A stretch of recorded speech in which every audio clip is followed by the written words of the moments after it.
Can we talk about some sassiness in the NBA? Let's get to it, bro. First of all, I just want to congratulate my second favorite team in the NBA, the Toronto Raptors, for trying to fight everybody. These guys. They're tired of being looked at as soft. They're the least Canadian team in the NBA right now. They almost fought when they were with Miami. They played a game against Miami. Mm-hmm. And granted, they're almost fights. This is something that Akaash has coined a term called, he likes to get into almost fights. I got into an almost fight this weekend. Exactly. So he doesn't actually fight, but it's all the shit talk and everything that goes into it. But so they're playing against the Miami Heat. DeRozan almost fights Dragic, whatever his stupid name is. Yeah. There was a Serge Ibaka joint. Serge almost fought. Which is beautiful. Before you finish that, was just a beautiful thing to watch. First of all, Serge was about to get. But here's the thing: his punches arm are cut off like he was a child soldier. That it was about to be some real Congo shit because the guy who he's about to fight, what's his name? Johnson, something. He used to be a Raptor. He was a Raptor last year. James Johnson. James Johnson, who was like a notorious alcoholic. Notorious alcoholic. Wow. But he's like the black kid in the neighborhood whose like dad knew karate. You know, in every like black neighborhood, there's like one family who owns a dojo for some reason. He grew up in that. I don't know this at all. Oh, dude, come on! There's always one family who like took the kung fu movies really seriously, and then like he became a black belt, and now he owns the karate studio. Is this a New York thing? I thought this is like all over the black communities across America. There's always one black family who's like, yeah, we're the karate blacks. So he grew up in a karate black household, and he's like a fucking MMA guy. Okay. Like it was about to be over for Serge. So this is who you think Ibaka is. No, fam. Ibaka is Johnson. Yes. Oh, so he really does do that James shit. About that life. Really? Yes. And yes. But I thought the reason why I thought it was beautiful is because they both punch each other, and then they lift their hands up like, what do we do now? Okay, because nobody came to break it up. Exactly. It's like, because that's the point of almost fights in the NBA. It's like, let's look like we're going to fight. And then not do shit. But you know all these people are going to come and break it up before. Like, make me look as tough as possible without having to actually fight you. There's a perfect example of that is when just recently today, the Raptors again, Lowry and Ben Simmons got into it. And Ben Simmons says, you want to meet me in the hallway? Yeah, I'll meet you in the hallway. And then they both went there respectively. Motherfuckers are playing rock, paper, scissors in the middle of the fucking hallway. There's no fight happening in the middle of the hallway, but it looked really cool. It almost felt like a wrestling promo. Oh yeah, no, it looked super dramatic. It was like, I didn't like hear the volume when I was watching on Instagram on House of Highlights, whatever. But like I heard that you could tell like the crowd like, let's go, about to fight, But they wasn't really gonna fight. No, like, but I love the Raptors. Son. I love the Raptors getting hungry like this. I love them being physical. Did you think they were gonna like follow the camera back there like Maury and just like watch the fucking like right backstage, like have the guy like sprinting back there? Oh shit! Come on, dog. Like I've seen enough WWE to know like that shit isn't popping off, man. Yo, it's so far, like you're not even angry by the time you get to the meeting point. By the time you get to the locker room, it's like I'm tired. We really gonna fight, dog? You really gonna fight? Like you're running past like 8 security guards, by the way. Because if it was that easy to just get fucking back to the locker room, kids in the crowd in the stands will be jumping over to see fans. And you're at home. You got the warm jacuzzi there for your muscles that are sore. Why the charade? Why the charade that you're really gonna fight, though? Like that's why I respected Lonzo earlier in the year. Remember when Lonzo was like, they were like, why didn't you stay to like protect your teammates? He goes, because it's the NBA, nobody fights. Yeah, it's exactly what the fuck it is. Exactly. Nobody. Who was the last person you saw fight in the NBA?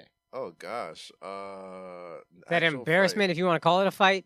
Larry Johnson and Lonzo Mourning? Yeah. Oh no. I mean, like there was like Mouse in the Palace. There was the beautiful thing about Mouse in the Palace. Knicks and Nuggets, maybe when Nate Robinson was on the team and Melo was still in Denver and they fought in the Garden and like somebody got like body slammed into the crowd, like J.R. Smith. All these. This is before like Melo and J.R. Smith and Knicks.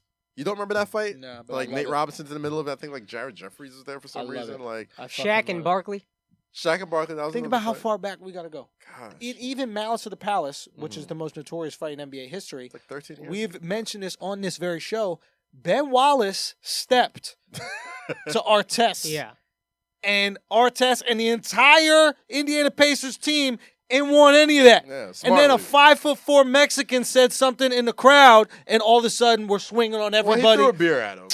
Like He's laying Ben on the Wallace scores could have table. put his face underneath the fountain soda thing, pushed the button like he was at 7-Eleven, and he would have went like, "Oh, world peace." Ben Wallace mushed Ron Artest. That's not some shit out. That's not respectful. That was a good. That's some Me Too shit. That is me. Yeah, that's it. Yo, get the fuck out of my house if we not fucking. That's what that is. Hey, bye.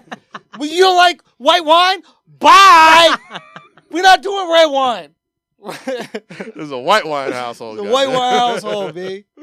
Nah, but yeah, I mean, nobody fights, and it's like, I don't know why, like, especially the Raptors. Like, do you think it has something to do with like the Raptors having another really good season, still up there in the standings, get no love, and nobody has any sort of faith in them? Like, don't play the clip through the thing. You know what I mean? Mm-hmm. Like, I don't think I have no faith. No, I'm tired of the charade. What? Always being a 2-3 seed. We got to pretend we give a fuck about the Raptors. Yeah. We don't give a fuck about the Raptors. You're too far up north for me to really care about. Apologies to Bobby Webster, the GM, who I'm cool with. But you're not going to win it all. Everybody knows it. Let's just stop. Stop. Yeah. It's enough. Yeah. Well, no, I think you make a great point. They're the Packers with no Aaron Rodgers. Yeah. I think, no, but you make a great point, which is every year they're either the 1 or the 2 seed. Mm-hmm. And they go through a certain amount of time. It's like, oh, they got home court advantage. It's going to mean something. It doesn't mean shit against LeBron James. But you know what's even crazier? Nobody even says that. They're the quietest 1 seed in the history of sports. Any other team that would be the number 1 seed of their division would get spoken about. They'd say, oh my God, their best player should definitely be looked at in the MVP race. And to be fair, What are we it's not talking like, about tomorrow for MVP? To be fair, it has nothing to do with the actual Toronto home crowd. Like, Toronto probably has one of the best home court advantages. I love Canadian in fucking the sports NBA. fans. Oh, they're so devoted. It's so annoying how devoted they are. Amazing. But nobody, and I mean nobody, truly believes Toronto's going to represent the East in the Kyle finals. Lowry still got a thumper, fam. That Son, shit is. he got that donkey, bro. Bro, that's exactly what I said when I went to go roast them. I roasted the Raptors. This is 3 years ago now. During summer league, I went there and I roasted the team. Yeah. And Lowry didn't show up, but I had some bars for him, so I made DeRozan FaceTime him. And then on FaceTime, I just roasted how fat his ass was. I was saying some shows like, when you walk in a room, people just go, hee-haw. I just went in about his fat ass. No joke. He lost 25 pounds that year. Bro. Really? And they made it to the Eastern Conference Finals, I believe. Wow. Which is as good as they could possibly be. Exactly. Good enough. Exactly. Listen, if this was New York, I would love this team. You know what the Raptors are? The Raptors are the Seth Rogen of the NBA. Do you know what I mean? You're not going to be James Franco, dog. You're not going to be James Franco is going to be the leading man in your movies and the reason people come. You should just be happy James Franco showed up. Yeah, James Franco is going to be number 1. Yeah. Seth, you're going to be number 2. You're going to be the funny fat friend. And you're going to get some shine every once in a while. It's going to be hot. But you're going to be the funny Frank friend. When it's Golden Globe season, come on. Get some real awards. Exactly. Ain't nobody Me Tooing you. Like, nah, bro. Where your Me Too's at, dog? How many Me Too's? If you ain't got no Me Too's, you ain't really getting pussy. Oh, God. Yeah, I'm not touching that either. Again. I'm just saying. Oh, my God. You ain't really getting no pussy out here if you haven't got a couple Me Too's. I'm just saying. A couple Me Too's. You haven't think about it. Yo, you know what? You know why Leo's the greatest? Just to get back to this.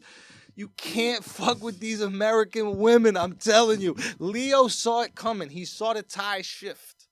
He's like, I'm not fucking these American girls anymore. Take me to a country where the women are still in the third world, where the women still have, strong gender roles. You know what I mean? Where the women don't care about these things. Take me there.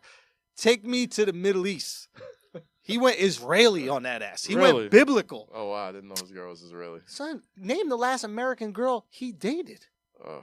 I can't name the last girl he dated. Didn't he date Blake Lively? Did he? No, that's she's like married to somebody. Nah, years ago, I think. Probably he started off, and that was the one he was like, whoa, what? She probably said some foul shit, right? Here, I'll pay. Yeah. Wait, She said something funky like, yo, chill. You out here paying for shit? Yeah. She probably said something like, yeah, I would prefer you don't grab me like that. And he was like, I'm sorry, what? I'm sorry. Yeah, I did not give you permission. He was like, oh, permission. All right, word. Lift! Said lift! Got the lift on deck. Bye, Blake. Get me Bar Raffaelli. Get me some foreign shit. You need to go foreign. Real talk. It's a different thing. I wish I can afford it. There ain't no Me Too in fucking Argentina. Oh my god.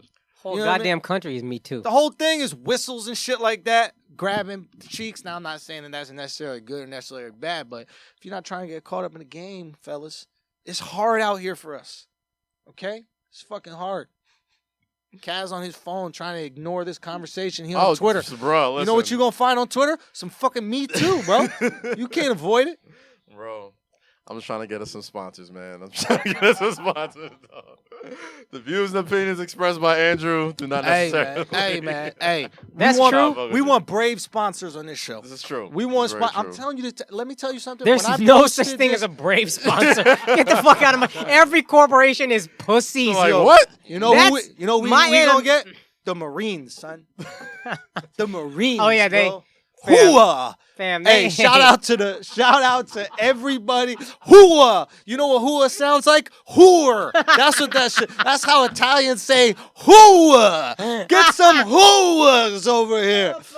That's all. Hey, listen. Shout out to all of our service members who respect Flagrant. I got the utmost respect for y'all. If y'all wanna, we got you for free, man. Y'all don't even gotta sponsor this podcast. We gonna shout you out every single week. Giving us free sponsorship. Free sponsorship for protecting our freedom. All right. Listen, I'm gonna tell you something. Shift gears real quick. All our money is disappearing. And hey, man. We didn't have any to begin with, but any potential money is disappearing. But kind of fuck it. I'm going to let my man rock because I'm down to throw it all on the line for zero. We already got zero. This is we true. can't lose more than zero. You know what I mean? What you going to take away from me? Yeah.